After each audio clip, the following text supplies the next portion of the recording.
চলে যাব আর একটা নিমন্ত্রণ বাড়িতে, সেটাও কিন্তু এই সবাই মিলেই, মানে পাড়াতে তো নিমন্ত্রণ আর কি। আমরা যেমন নিজেদের প্রিয় বান্ধবী বন্ধুদের বার্থডে সেলিব্রেট করি, ঠিক তেমনি আমার মায়েরাও কিন্তু তার বান্ধবীদের বার্থডে সেলিব্রেট করে। চলো, এখানকার সমস্ত কিছু মিটে যাওয়ার পর আমরা সবাই মিলে একসাথে চলে গেছিলাম পাড়ার সেই বাড়িতে যেখানে ছিল আমাদের নিমন্ত্রণ। আর নিমন্ত্রণ ছিল নারায়ণ পুজো। যেহেতু দুপুর হয়ে গেছে অনেকখানি, তাই এখানে আর প্রসাদ না নিয়ে সোজা চলে গেছি আমরা খাবার জায়গাতে। দেখা যাক সেখানে কি খাবার দাবারের ব্যবস্থা করা হয়েছে।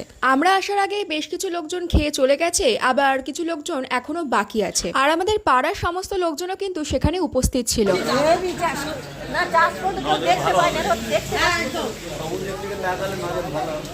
ঠিক ঠিক